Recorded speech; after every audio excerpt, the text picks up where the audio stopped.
Wait, just drop. Just drop. What are you doing? Come on. That was fine. He's a mistake. I didn't think he would grab and climb all the way up. Usually he just sags. Come on, buddy. Good job. Okay. Good job. Very good. Very good. So, good afternoon, guys. This is our latest rendition of Florida Man Does Weather, and you currently just saw Caleb trying to get his cat off the top of the door. It was such a comical thing. I just had to start recording uh, before he sat down because that was hilarious. So today, what we wanted to do is we want to do a thing kind of like a meet the Met type thing, meet the meteorologist, just so you guys kind of get an idea of what we've got going on. So I just wanted to give you guys a quick background of the things that I do outside the screen. Uh, Obviously, you guys know I'm big on lightning photography. If you follow our Facebook page, as you can see on this left-hand image, second photograph down, that's what I consider to be my best lightning shot. A shot I took in Melbourne this year. Right above that is a train. I love doing railroad photography. I've been doing that since uh, like 2013 is when I got serious with it, but I've been big into trains since I was a little kid. Picture next to that is the Titan Aeroshell aerobatic team. I am an ESC teacher whenever I'm not chasing storms and doing meteorology stuff. And 2 years ago, I won the drawing to participate in the Sun and Fun fly-in with the Titan Aeroshell team. So that meant I got to go into the air with the team, do the flips, the rolls, all that cool stuff. And so that's a picture of that. That was one of the coolest things that I've ever done. Big into astrophotography too. That's what you see. That's the aurora borealis from basically my backyard. Well, that was last year. Yeah, that was last year, back when we had Yeah. that big event. That was one of the red pillars that I caught basically out of my backyard. It was always one of my bucket list things to do. Is see the northern lights, and to be able to check that off in my backyard here in Central Florida was just surreal. One other thing, kind of the thing that's really consuming my life outside of the weather right now is I'm a runner. As you can see, that's a time card down at the bottom. I'm preparing for the Disney Marathon week. And so when I'm not chasing storms, I am running. So, that's just a little thing about me. I'm a special ed teacher by day, meteorologist in the afternoon and night. Anytime that we are closed due to severe weather, I'm out chasing it with Caleb. And so, yeah, that's kind of me in a nutshell. Caleb, go ahead, take it away. What do we got here? So move it off to the right a little bit. I think our heads are blocking stuff. Or wait, can we just move our heads? We can move our heads. That's cool. That's off to the side. Okay. So I have a little bit of lightning envy. Josh's photos are sick. There's another guy, two other guys in a group chat that we're in who have really, really sick lightning photos. And I wanted to get in on that. And I ended up getting a camera for a graduation gift upon completing my master's in meteorology. So now I'm in the game too. I'm going to soon take over and get my own Melbourne shot. And I had a Melbourne shot the other night, but I fumbled it by taking photos in the wrong format. JPEG sucks. I'm still salty, but Yes. yeah. So I love storm chasing as well. That's kind of what kept me in this. My bachelor's is in political science, but the entire time I was getting that at Iowa State, I was storm chasing. When I was up there, I saw the 2020 derecho, the 2021 derecho and tornado outbreak, and then the 2022 March 5th tornado outbreak as well. I got the first tornado of the day on that, and then saw really the beginning of the Cromwell, Iowa tornado, and then pretty much just got screwed over by Iowa roads. The roads go from paved to not paved sometimes, and when it does that in the middle of pouring rain and hail, you'll almost slide off the road if you're going 60, like I was. But that just kind of helped to reaffirm my passion within doing meteorology and stuff, and that made me want to go back and get back after it, get this master's degree. And then the photo on the top right, I've been training MMA since I was 6 years old. So anytime there's really no good weather or, it's a sparring day, I'll be out there uh, getting hitting people, doing my fun thing. That's just one of the other things I love. I'll never stop training. And bottom right is actually a photo that Josh took when we were out storm chasing. And look at those shoulders, man. When you throw a bunch of punches for years and years and years and grapple, your shoulders get pretty nice. That's a nice photo, huh? But what got you into weather? Was it a single event, something you lived through, something you saw? What got you into this? So for me, it was I actually used to have a phobia of storms. Um, I saw Twister right when it came out. I was like 5 years. Yeah, I was 5 years old, and it scared the life out of me. I was just afraid on any given day that a tornado was just going to form out of the sky and just like run me over. And the hurricanes from 2004 changed everything. We got Charlie, we got Gene, we got Francis. Gene and Francis actually passed directly. The eyes both storms passed directly over our house. We actually had a 45-foot red cedar hit the house while we were all inside during the Hurricane Gene, That's and fun. that kind of changed me. I just became obsessed. I took meticulous notes of every storm in storage. I've still got a big binder of just handwritten notes and things I collected, just researching, monitoring every storm step by step of the way as it was coming across uh, the ocean before they ran into us and all. And I just became obsessed with wanting to know why these big storms did what they did. And that obsession turned into a hobby, and that hobby turned into a profession. And now here we are, 2025. And not only am I a licensed educator, but I'm now a licensed meteorologist. My ultimate goal next year, we're starting a program at school where I'm going to be teaching meteorology to the kids as well. But my ultimate goal is to step into the field completely within the next 5 years. That's my 5-year goal, providing you guys with coverage online and any other opportunities that get afforded to us as well. What about you, Caleb? For me, it was the same thing, but an opposite reaction. I saw Twister when I was like 3, and my brain was immediately like, that looks fun. That would be so cool. Let me drive into a tornado. And then from then on, my parents got me a ton of weather books, like the National Geographic tornado book, all types of stuff like that.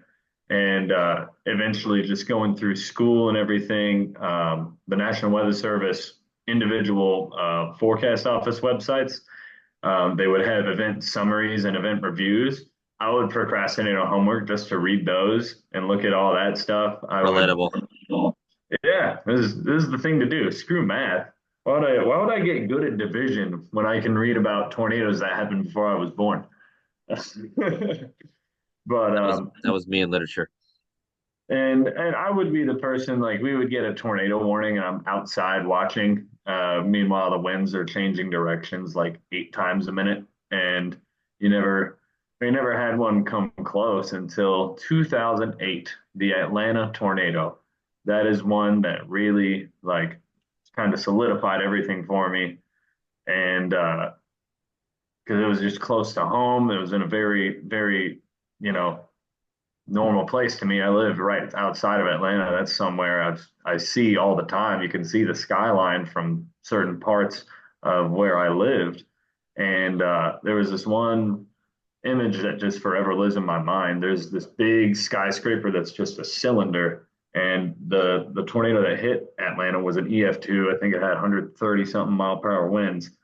And that skyscraper cylinder one, the next day, you just blown out windows. You had like desks coming out of the windows partially, a bunch of papers and stuff. Like it tore things up.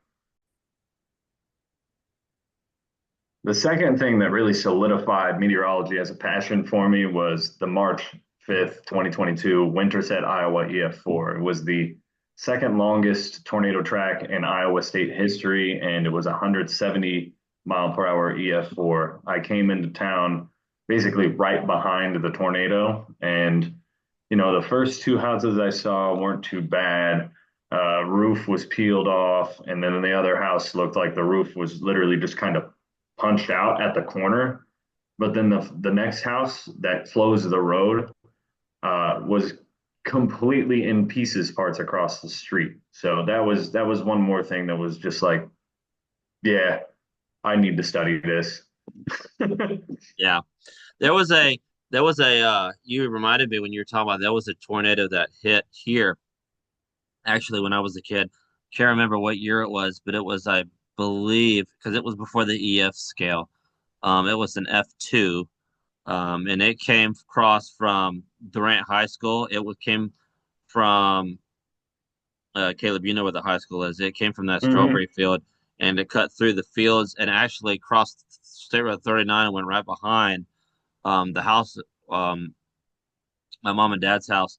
And I remember that night, just the lightning was so close, it looked um like strobes. I mean, it was just a solid whiteout, just constant, constant, constant whiteout. You know how lightning is in a big tornado, Oh and yeah. the power went out very quick.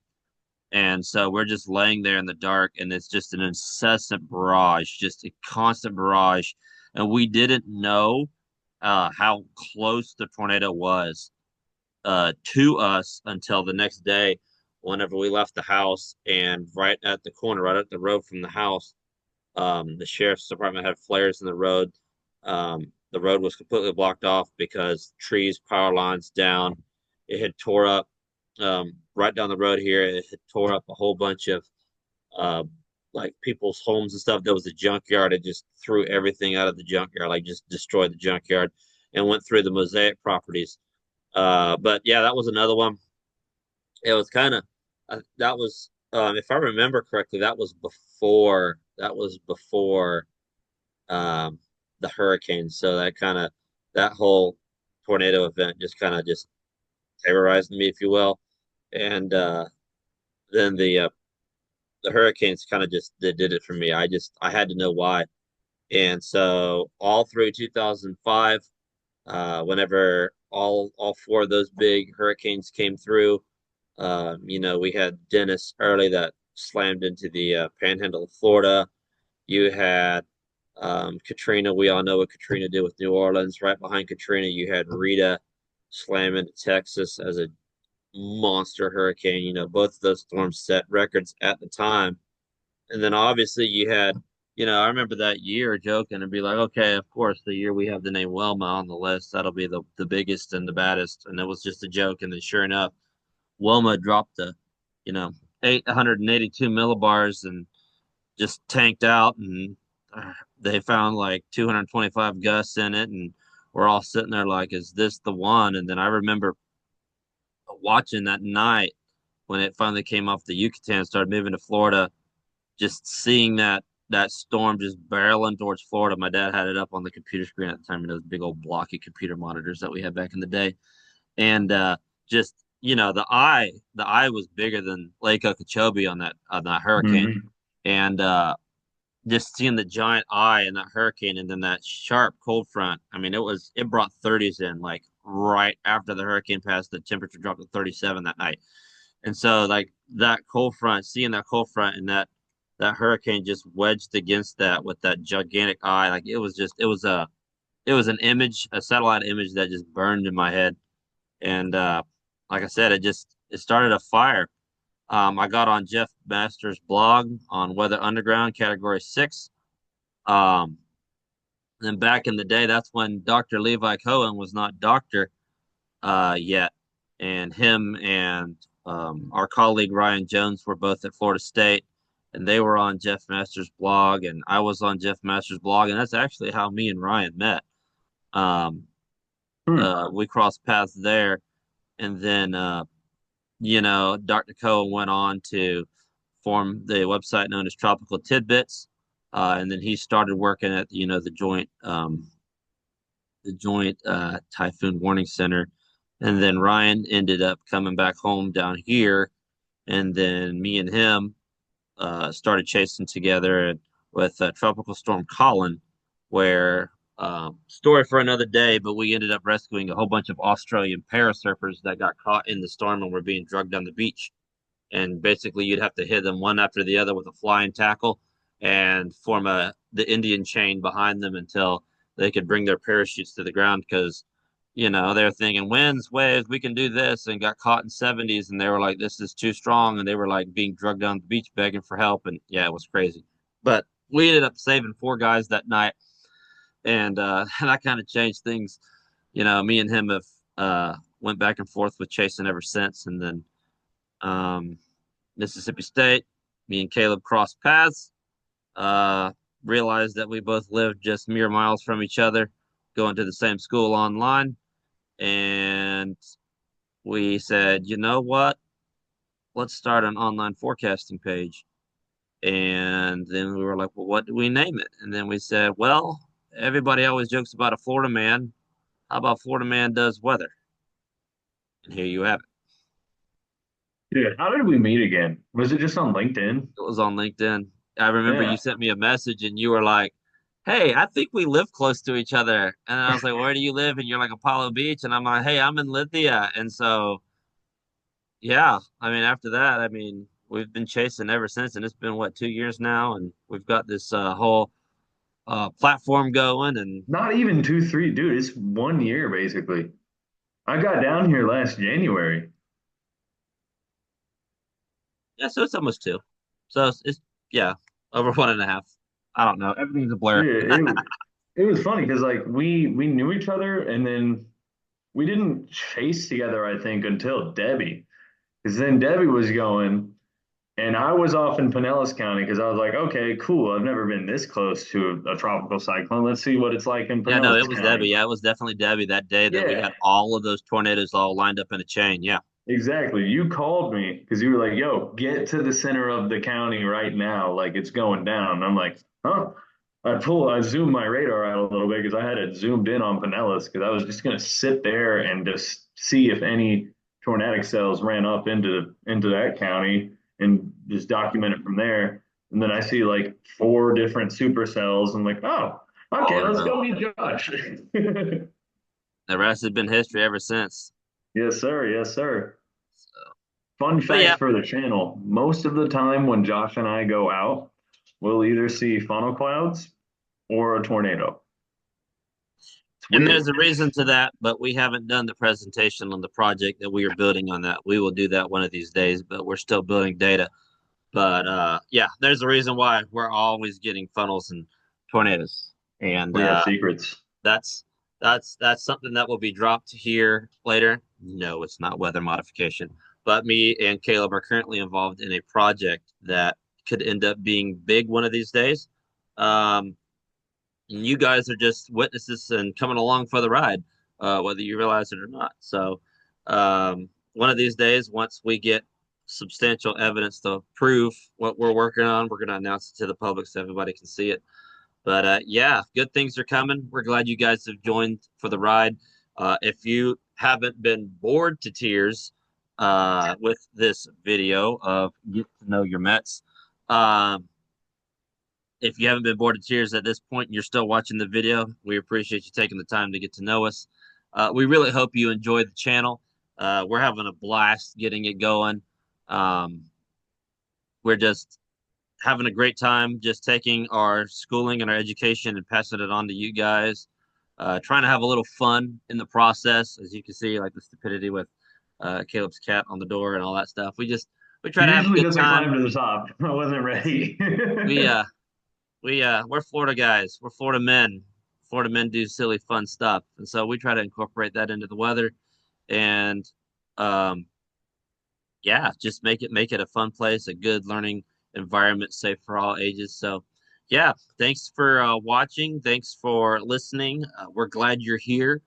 We appreciate your support, and yeah, we look forward to sharing some exciting things with you guys in the future. Like and subscribe. That part.